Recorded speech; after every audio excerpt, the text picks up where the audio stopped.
Olá pessoal, hoje a nossa aula vai ser de lançamento oblíquo, tá? E lançamento horizontal. Então vamos lá, primeiro identificar, né, o que são esses dois tipos de movimento e o que acontece com o corpo durante essa trajetória. Então o lançamento que a gente chama de horizontal, o próprio nome já está falando, né? Você vai lançar alguma coisa na direção horizontal, tá? Só que você vai lançar uma certa altura do solo, né? Por exemplo, aqui, ó, joguei um objeto em cima de uma mesa, tá? Então, estou lançando na horizontal, certo? A uma certa altura do solo. E esse objeto a gente vai estar desprezando a resistência do ar, né? E ao começar a cair, ele apresenta uma trajetória parabólica, tá? Então, todos os corpos que são lançados a uma certa altura, tá? E são lançados horizontais, né? E a uma certa altura, gente, eles vão apresentar, quando começarem a cair, uma trajetória parabólica. O fato de apresentarem uma trajetória parabólica quer dizer que ele tem dois tipos de velocidade. Ele tem uma velocidade que está atuando na direção horizontal, que é exatamente a velocidade que você lançou, tanto é que esse móvel, quando ele começa a cair, ele vai para frente também, ele tem um deslocamento para frente. Se ele desloca para frente, ele tem velocidade para frente, né?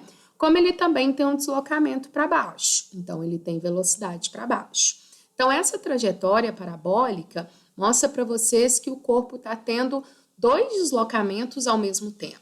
Mesmo tempo que ele está caindo, ele está indo para frente, ele está caindo e está indo para frente, está caindo e está indo para frente. Se ele vai para frente, tem velocidade para frente. Se ele cai, ele tem velocidade para baixo, tá? Então, no lançamento horizontal, o objeto vai ter duas velocidades atuando, uma para frente na horizontal e uma para baixo na vertical, tá? Vamos identificar como que isso acontece. Gente, para ter deslocamento tem que ter velocidade. Se está acontecendo deslocamento em duas direções, tem que estar acontecendo uma velocidade em duas direções. Então, a gente tem uma velocidade, na verdade, que é uma resultante, né? Ela vai ter uma componente na direção horizontal, que é a que faz ele para frente, e tem uma componente na direção vertical que faz ele para baixo, tá? Na direção horizontal, gente, na direção X, o movimento é uniforme, a velocidade não muda. Então, aquela mesma velocidade que a gente lançou, em qualquer ponto aqui, ele vai ter a mesma velocidade. Por quê? Não tem nenhuma força atuando na direção X. Não tem nada puxando ele para frente, não tem nada segurando ele para trás, porque a gente despreza a resistência. E se não tem força, não tem aceleração. Logo, a velocidade é constante. Então, identificando só a velocidade na direção X, ele vai sair lá da posição inicial e chegar lá embaixo com a mesma velocidade na direção X. Já na direção Y, essa velocidade vai mudar. Por quê? Na direção Y existe força, existe o peso, existe a gravidade, existe a aceleração, que é a da gravidade. Então, o movimento é variado, é um movimento de queda livre, é um movimento acelerado, tá? Então, lá em cima, enquanto ainda não caiu, a velocidade de y é zero. Mas à medida que ele começa a cair, a gravidade está ajudando ele a cair, a velocidade de y vai aumentando cada vez mais. Então, gente, a de y aumenta, movimento variado, a de x fica constante, movimento uniforme. X e y me dá uma resultante. Por isso que a trajetória é parabólica, porque esse vetor resultante aqui que está indicando a trajetória do meu móvel, tá? Então, olha uma conclusão aqui para vocês, ó. No lançamento horizontal, a gente tem o resultado da união de dois movimentos simultâneos e independentes. Um horizontal, uniforme, e um vertical, que é a queda livre. Tá joia? Gente, aqui uma simulação para vocês. Tá vendo ali? Olha, tá mostrando, né? Ele conta ali o tempo, né, de queda, o tempo vai passando, tá? Notem que a velocidade de x, ela não muda, fica sempre 100, e o que vai aumentando à medida que o móvel vai caindo é exatamente a velocidade de y, tá? Então, é isso que acontece. Enquanto o móvel cai, velocidade de x constante, velocidade de y aumentando, tá? No decorrer do tempo, beleza? Agora, gente, isso aqui é um geral, né? Depois, se vocês quiserem fazer um resuminho, tá? Mas, na verdade, mais mesmo para a gente representar tudo que a gente falou. Como são dois eixos de deslocamento e dois eixos de velocidade, a gente tem dois movimentos. E esses movimentos precisam ser trabalhados de forma independente, como eu coloquei lá, tá? Então, não posso misturar a velocidade de x com a de y de jeito nenhum. São dois movimentos independentes. Então, no eixo x, que é o horizontal, o que a gente tem? Não tem nenhuma força atuando, por isso não tem aceleração, tá? Se não tem aceleração, a velocidade na direção x, que a gente pode chamar de vx, é constante, né? A distância percorrida é chamada de alcance.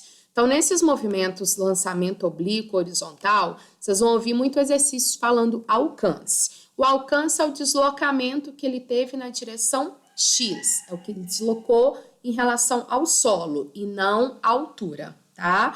Então, alcance, o deslocamento na direção x. A altura, o deslocamento na direção y, beleza? Quanto maior o valor da velocidade que você lança, com certeza maior será o alcance. Como que eu vou calcular o alcance? Vou pegar a velocidade de lançamento, a velocidade de x, tá? Que você lançou, que é sempre a mesma, e multiplicar pelo tempo que ela levou para chegar no solo. Então, muito simples. Alcance é a distância. Então, pega a velocidade de x e multiplica pelo tempo, beleza? Agora, o eixo y dá um pouquinho mais de trabalho, porque é um movimento variado, né? Então, o eixo x, a força é o peso, a aceleração é a da gravidade, né? O movimento é um movimento de queda livre, né? Estamos lançando, vai cair. A velocidade inicial, gente, na direção y, ela é zero, porque ainda quando eu lanço, ele ainda não está caindo. Então, quando eu lanço, ainda não tem velocidade de queda, tá? Começa a ter assim que saiu da sua mão. Então, a inicial é zero, certo? O tempo do movimento é maior quanto maior for a altura. Então, gente, quanto mais tempo leva para chegar lá embaixo, com certeza maior a altura. Então, o tempo sempre ligado com a altura. Caiu de uma altura maior, atingiu uma altura maior, gastou um tempo maior, tá? Aí você pode trabalhar com essas duas equações, tá? A equação da velocidade vertical, né? Como a velocidade inicial é zero, então não preciso nem usar, é o vovô e vovó, né, gente, que ainda transam. Então, VO nem preciso usar. O VY, que é a velocidade final, que ele pode chegar lá embaixo ou em um ponto que você queira, né? A aceleração, que no caso é qual? É exatamente a aceleração da gravidade, tá? E o tempo que levou para chegar lá embaixo, tá? E a equação da altura, que é calcular a altura que ele caiu, gt ao quadrado sobre 2. Ou podem até simplificar, como a gravidade é 10, 5t ao quadrado. Se eu tenho tempo, eu acho a altura. Se eu tenho altura, eu acho o tempo, né? Com tempo, eu acho velocidade de y, tá? Agora, de x, sempre utilizando alcance, nunca altura, tá? A altura só com a velocidade de y, beleza? Então, a gente faz um geralzão aí. Gente, aqui uma dica que às vezes vocês erram nos exercícios de bobeira, tá? Sempre que tiver, lembra lá, h igual a 5t ao quadrado. Então, se os objetos estão caindo de uma mesma altura, eles vão chegar no solo com o mesmo tempo. Então, nesses 3 exemplos aqui, eu teria os objetos com o mesmo tempo de queda, porque eles estão caindo exatamente de uma mesma altura. No entanto, um cai em linha reta, um tem uma trajetória parabólica, o outro também tem uma trajetória parabólica, tá? Por que os tempos continuam sendo iguais, mesmo tendo trajetórias diferentes? Porque a altura é a mesma. Se eu tenho a mesma altura, eu tenho o mesmo tempo, tá? A trajetória aqui, gente, vai estar ligada com a velocidade que você lançou. Então, aqui, eu não lancei ele na horizontal, eu não lancei ele para frente. Então, ele não foi para frente, ele só caiu reto, tá? Então, não tinha uma velocidade de lançamento, não tem um alcance. Aqui, eu lanço ele para frente, então, ele cai e vai para frente. Aqui, eu lanço ele para frente, ele cai e vai para frente. Só que aqui, ele foi mais para frente, ele teve um alcance maior. Aqui, ele teve um alcance menor, aqui, ele não teve alcance nenhum, porque ele não foi para frente, tá? O alcance está ligado com a velocidade que você lança. Então, quanto maior a velocidade que eu lançar, mais longe ele chega. Só que em relação ao alcance, porque a altura ficou a mesma. Então, o tempo, gente, não muda. Mas como esse aqui, Renata, percorre uma distância muito maior no mesmo tempo, ele vai ter uma velocidade maior. Ele vai ter Vx e Vy. Esse daqui vai ter Vx e Vy, mas é menor. Esse daqui só vai ter Vy, tá? Então, não esqueçam disso. Mesma altura, mesmo tempo, tá? O que diferencia a questão de trajetória é a velocidade que você lança. Vai te dar maior ou menor alcance, beleza? Gente, agora entendendo o lançamento oblíquo.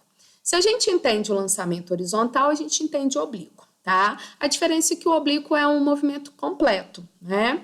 Você vai lançar um objeto, tá? De cara, lá no início do lançamento, você já joga ele oblíquo, né? Ou seja, formando um ângulo qualquer com a horizontal. Então, você não vai jogar ele só horizontal ou só vertical. Você vai jogar ele oblíquo, formando um ângulo com a horizontal, certo? Então, gente, o lançamento horizontal, ele é a metade, ó. Como se eu pegasse aqui em cima, tem só a queda. O lançamento oblíquo, você vai ter o corpo subindo e descendo em trajetória parabólica, tá?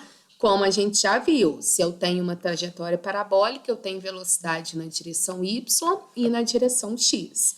O que acontece com a velocidade na direção X? Ela é constante, tá? O que acontece com a velocidade na direção Y, gente? Ela é variável. Então, na subida, ela vai diminuindo.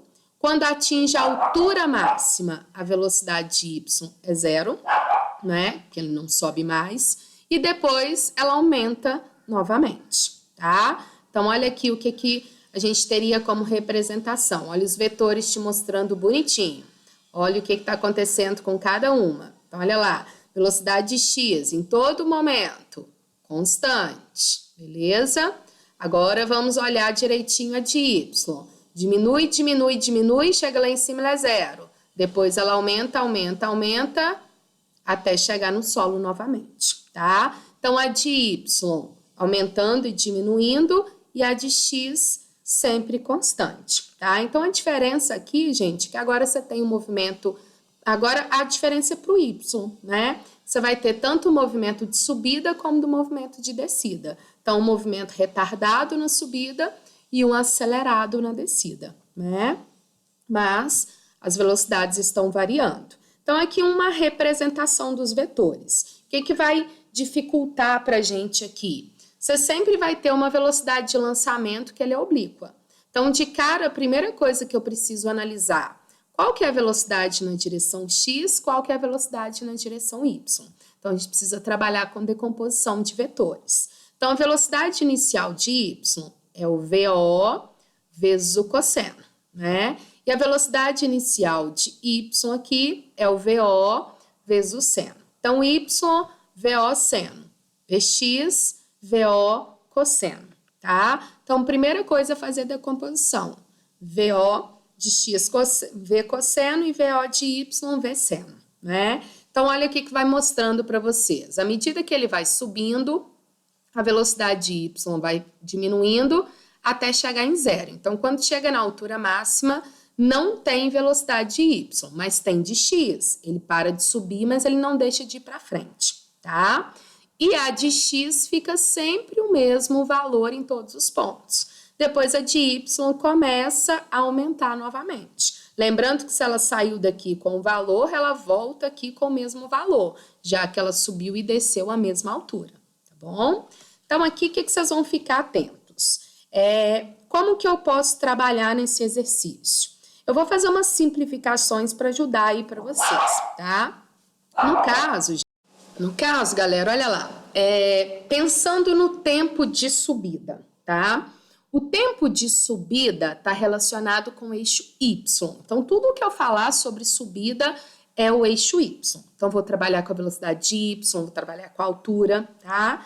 Então, se você quiser calcular no exercício o tempo de subida, ou se você tiver, né, no exercício o tempo de subida. O que é o tempo de subida? Nada mais é que a velocidade de y inicial que você calculou sobre a gravidade, que é 10. Então, o tempo de subida vai ser o quê?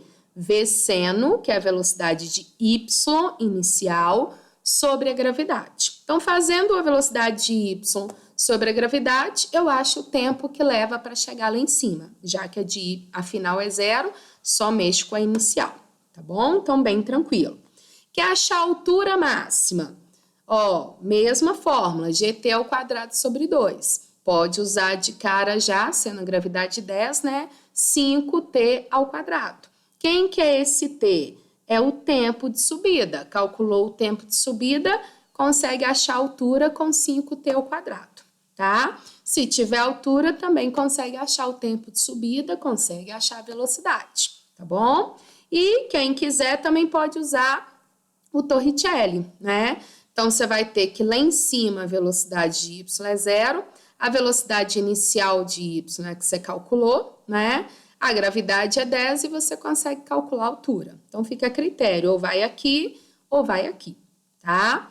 E se for trabalhar com o eixo X, única análise do eixo X, gente, é para calcular o alcance. Então, como que eu calculo o alcance? Eu pego a velocidade de x vezes o tempo. O que é a velocidade de x? É o v cosseno do ângulo, que você já vai ter calculado lá, tá? E o tempo? Cuidado que tem que ser o tempo total, porque o alcance, ó, é o tempo para sair daqui e chegar lá. Então, é o tempo de subida mais o tempo de descida. Lembrando que se ele subir e descer a mesma altura, o tempo de subida é igual ao de descida. Então, se você calculou aqui tempo de subida, o tempo total é o dobro do tempo de subida, tá? Então, só não esqueçam, quando é alcance, eu tenho que calcular o tempo de subida e o de descida. Se a altura de subida é igual a de descida, vocês podem simplesmente dobrar. Tempo de subida igual de descida, tá? Então, o tempo total é o dobro do tempo de subida, beleza? Ok, gente? Aqui uma dica para vocês. Quando é um lançamento oblíquo, a gente tem sempre um ângulo em que a gente consegue o maior alcance possível, tá? Então, gente, se você jogar com um ângulo muito grande, você acaba tendo, olha, um ângulo elevado aqui, 75, por exemplo, você acaba tendo uma altura elevada, mas um alcance pequeno. Se você joga com um ângulo muito baixo, por exemplo, 15, você tem um alcance maior e uma altura menor, né? No caso, gente, o ideal para a gente atingir o maior alcance é você estar na metade ali das coordenadas, que é quando o seno e o cosseno são iguais, que é o ângulo de 45. E aí você não perde para um e para o outro, para você perder tempo ou para você perder alcance, tá? Então, olha, uma dica: o maior alcance possível no lançamento oblíquo é quando o ângulo for 45, porque você vai ter o seno e o cosseno com o mesmo valor, eu não vou estar perdendo, ganhando no tempo, perdendo no alcance, ou ganhando no alcance e perdendo no tempo, tá? Então, isso é uma dica. Às vezes, se aparecer algum exercício teórico, você já mete bronca, nem vou ficar fazendo conta, né? Já sei que o maior alcance é o ângulo de 45, tá? Esse daqui eu coloquei um mapinha mental para vocês, do lançamento oblíquo. Então, ó, a primeira coisa que você faz no exercício, decompor, achar Vx, Vy, né? Vx, o VO cosseno, Vy, VO seno, né? Os ângulos notáveis, né? Lembrando aí da tabelinha para vocês. Lembrando que o maior alcance é para 45 graus, né? Identificando ali para vocês que a velocidade de x é constante, a de y muda, na altura máxima a de y é 0, né, gente? E aqui as nossas fórmulas. A altura máxima tem um tempo de subida, pego a velocidade y, divide pela gravidade. A altura gt² sobre 2, ou simplesmente 5t².